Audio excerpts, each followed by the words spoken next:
So the question that she had, and I'm assuming it's Ashley, not Austin, but it's Austin and Ashley. When is not a good time to use the sauna? During a sprained ankle, after surgery, and I got stitches. The sauna is good for so many things, but when do I not use it? Yeah, like if you got bit by a shark and you've got the staples all the way around your torso, probably not a great idea just because of the nature of the sweat and then getting into the tissues and you have bandages or something like that. But let's just say you have a small little laceration on your arm. Like I've got a scar somewhere from one, and there's, I don't know, 10 or less stitches and the skin is mostly grown back together or healed. I think it's anytime is a good time. As long as you don't got staples. Well, it's not about the staples. If you have a big wound and it's stitched together, before the skin really comes back together, you can have sweat and moisture and stuff seep between the seam of the skin, which kind of breeds infection, especially if you have bandages and stuff on. Right. So, I mean, you want to use your own judgment there. But as far as like sauna after surgery, it depends on what type of surgery. I mean, I wouldn't go home from surgery and jump in the sauna, but perhaps a week later, if your recovery is good and there's no infection complications or anything like that to be concerned about or consider. I know they have more, but I'm going to have to dig up their questions here from last week. So I'll make sure that we get that. Austin and Ashley. And well, hold on. We should have a medical disclaimer. We're not doctors. It's not medical advice. If you have specific medical attention items that obviously ask your doctor, we're not taking the place of surgery aftercare or anything like that. But I know what she's getting at. It's, you go through a procedure like that and it's like, hey, would you do this? When do you think is the appropriate time? And your body will tell you. If you start doing something that's not right for you, I mean, you're not going to feel good. So pay attention, use your own judgment there. As always, get permission from your doctor. Please see a licensed medical physician for any care items or things like that. Like when I got out of the hospital, I don't know if you guys can still see it, but I have a surgical port. So it's in the chest and then the line runs up, if you can see that. It runs up into the neck and then makes a curve and then it goes down into the heart for administering compounds. They're like, oh, it'll be fine. You'll be fine in a day or two. All lies. It was weeks. I'd be laying in bed and my muscles would twitch and the neck had me feeling like a crazy man, just because laparoscopically they send the little machine thingy into the tissue to route the line and then down in. So anything that they moved around is like super, super sore.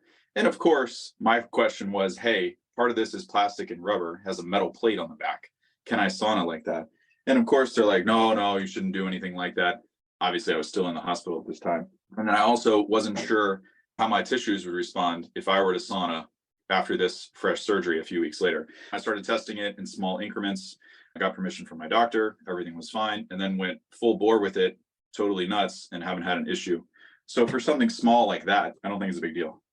Based on personal experience, obviously not medical advice. We got to keep saying that. My homie here, Amy, has that big question. She's got some challenges, man. I don't know if you remember this post, but she's been recovering from chronic Lyme, chronic fatigue syndrome, mast cell activation syndrome, SIBO, mold illness, chemical sensitivity, EMF sensitivity.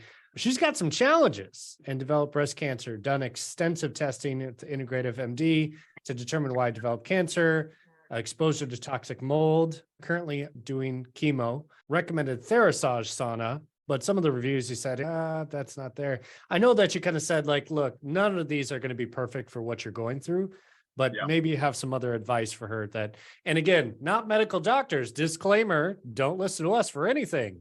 I'm an idiot, especially. Never listen to me. Did she say exactly is she just looking for some type of heat therapy? Does she have specific criteria, what's important to her about using this thing? Because, man, it's hard for me to imagine exactly what position somebody's in. Some people are in pain, so comfort is more important than money. Sure. So they want, the most comfortable seated position or be able to lie down or something like that. For somebody else, they're not sure if this is even a right fit for them, hesitant to spend a couple $1,000s on some hot box that people say has all these, benefits, have never tried it themselves, and just want to get their feet wet, want to see if it will help them without a huge investment because they're spending money all these other places trying to help themselves. Is there any indication as to where she's at on that front? There's obviously a lot of text here, and I'm sure that she's going through some real struggles, so probably can't even communicate everything that she's going through properly. But a couple of things that she brought up was equally concerned about EMF and chemical off-gassing.